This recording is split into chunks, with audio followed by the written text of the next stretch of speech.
Hey there, my name is Sage and you are watching D&D Daily. Today I'm going to be talking about Arcane and what it can teach us about world building. Please note that in this video there are going to be spoilers for Arcane, so keep that in mind.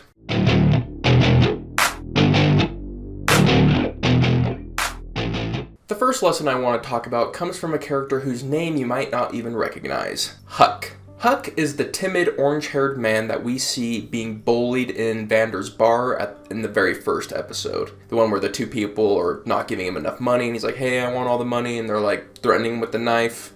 That guy. The second time we see him, it's after Silco's in power, and he has a severe shimmer addiction, and we find him down in the lowest of the low. The reason I want to talk about this seemingly small character is because he is who makes the change felt. It's no longer a concept, it's now a reality because we feel it through his characterization. Which brings us to lesson 1. Use individuals to show the world changing. They could have easily said, now that Silco's in charge, the people of the Undercity are being exploited through addiction. They could have done that and it would have been lame. Instead, they show the heart of the difference between Vander and Silco by using Huck. Huck represents how each of those two and the society that they built deals with their weak. In Vander's society, the weak, represented by Huck, are stood up for. There is a community backing them up and they are treated as equals and are protected. In Silco's world, the weak are exploited. They don't have support, so they turn to Shimmer to feel strong. They become reliant on Shimmer and thus reliant on Silco. By using an individual to show how a world changes, the audience feels it rather than hears it. It's one thing to talk about the slaves who are struggling in a city, and it's another to introduce your party to one of them. If you're wanting your party to be more attached to the issues of your world, you can use NPCs to accomplish this. Moving on to lesson 2, there can be good and bad people on both sides of your core conflict.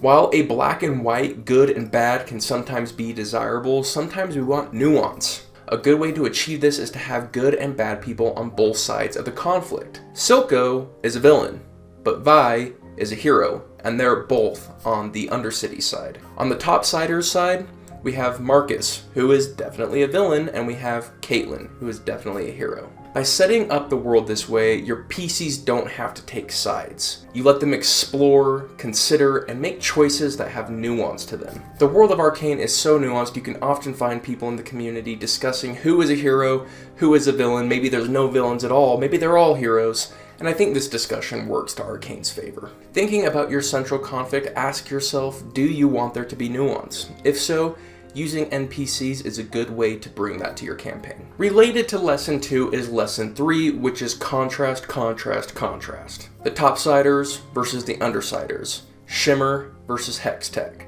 Vi, Silco. Arcane is a masterclass of contrast. Contrast is the stark difference between characters or the world. There is a reason the show always has people in pairs because of contrast. You start out with Vi and Powder together. It then becomes Jinx and Silco, Vi and Caitlin, Jace and Victor, so on and so on. By having these characters with their different backgrounds contrast each other, we're able to learn more about them and they're able to grow from each other's differences. Contrast creates tension, tension creates drama, and drama makes for an interesting story. If you want to show the moral difference between two societies, we need contrast. Huck is contrasted by Huck in the past. That contrast shows us the impact Silco has had. The contrast between Caitlin and Vi shows the good in both topside and bottom. The contrast of how Silco treats everybody besides Jinx shows us just how much he cares for her. Contrast is the tool we use for impact. If we set up a baseline, we can shock by going far away from it. This is contrast in action. In other words, if you want something to be more impactful, contrast it with something for the party to expect. If you want an intimidating villain, have it murk a hero the party looks up to. If you want the party to hate your villain, have the villain bring contrast to a once pure place and make it much darker. The combinations here are endless, so be creative, but contrast is an amazing tool every DM should have in their pocket. As always, these are tools in your tool belt. You don't have to use them for every single situation, but hopefully this gave you some ideas and some inspiration of ways you can use these tools for your own campaign. Thank you for taking a minute out of your day to spend some time with us. We are D&D Daily. We release new D&D content every single day, so if that is interesting to you, hit the subscribe button and I'll see you tomorrow. Peace!